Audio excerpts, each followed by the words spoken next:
காலையில வந்து நீங்க ஒரு நிகழ்ச்சிக்கு பண்ணிருந்தாங்க, மேயர் உங்களை வந்து அவமரியாதை செய்யறதா ஒரு தகவல் வருது. அது என்ன நடந்தது மேடம் உங்க காலையில்? ஆக்சுவலி மெட்டர்னிட்டி லீவில் தான் இருக்கேன் நான். பாப்பா பிறந்து 7 days தான் ஆகுது. அந்த டைமில் வந்து ஸ்கூல் ஓப்பனிங் சொல்லிட்டு இன்வைட் பண்ணியிருந்தாங்க. ஸ்கூல் ஹெச்எம் சைடில் இருந்தும் ஜோனல் சைடில் இருந்தும் இன்வைட் பண்ணியிருந்தாங்க. சரி, ஸ்கூல் விஷயன்றதுனால அவாய்ட் பண்ண வேணாம் அப்படின்னு சொல்லிட்டு போனேன்.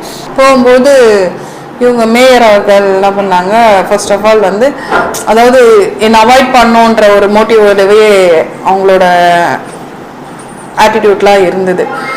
கடகடன்னு போயிட்டு அவங்களே போயிட்டு சிசர் எடுத்து அவங்களே ரிப்பன் கட் பண்ணுறது, அப்புறம் அவங்க ஃபஸ்ட்டு கேண்டில் ஏற்றிட்டு அதுக்கப்புறமா அவங்களோட கட்சி சார்ந்த அந்த கவுன்சிலரை கூப்பிட்டு அவங்களுக்கு அடுத்தபடியாக அவங்கள கௌரவிக்கிறது, என்ன அவாய்ட் பண்ணி என்னை பின்தாங்க வைக்கிற மாதிரி அவங்களோட ஆட்டிடியூட்.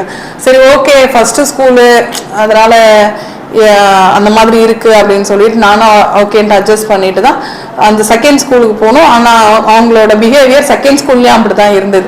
அவங்க என்னவோ என்ன இது பண்ணோன்ற ஒரு மோட்டிவோடவே வந்த மாதிரி தான் இருந்தது.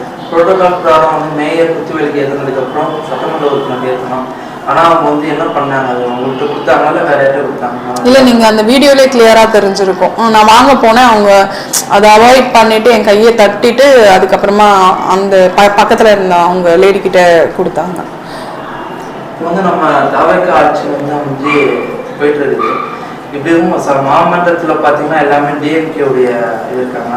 இதே போல் தொடர்ந்து வந்து தாவகாவுக்கு மாநகராட்சியில் சப்போர்ட் இல்லைன்ற மாதிரி ஒரு குற்றச்சாட்டு இருக்குது. அதை நீங்கள் எப்படி பார்க்குறீங்க? இந்த சம்பவத்தில் அதை கம்பேர் பண்ணுறது எப்படி இருக்கு? கண்டிப்பாக இப்போ வந்து எந்த ஒர்க்குமே வந்து இப்போ ஆட்சியில் அவங்க இல்லைனாலும் அவங்களால விதைக்கப்பட்ட சில பேர்னால இங்கே வேலைங்க நடத்த விடாமல், அதாவது மக்களுக்கு இடையூறாகவே ஒரு கவுன்சிலர் கிட்ட ஏதாவது ப்ராப்ளம் கொண்டு போனால் அவர் என்ன சொல்கிறாரு, அவங்களுக்கு தானே ஓட்டு போட்டிங்க, அவங்கள போய் கேளுங்க அப்படின்ற மாதிரி அவர் சொல்கிறதா மக்கள் வந்து எங்ககிட்ட முறையிடுறாங்க. அதே மாதிரி இப்போ உங்கள் நிகழ்ச்சி கூப்பிட்டு அவங்ககிட்ட இந்த மாதிரி நீங்கள் சொன்னீங்களா, அந்த மாதிரி நான் அவமரியாதை பண்ணியிருக்காங்க, அப்படி இல்ல, அது அவங்களே சொல்றாங்க. அவங்க எதுக்கு இந்த மாதிரி பண்ணாங்கன்னு நாங்க கொஞ்சம் கூட எதிர்பார்க்கவே இல்லை. சாரி மேடம், தப்பா எடுத்துக்காதீங்க, கொஞ்ச நாளைக்கு அப்படிதான் எங்களோட சுச்சுவேஷன் புரிஞ்சுக்கும். அந்த இடத்துல நம்ம அவங்கள எதுவும் தப்பு சொல்ல முடியாது இல்லைங்களா. அவங்க என்ன நினைச்சிட்டு வராங்கன்னு இவங்களுக்கு தெரியாது.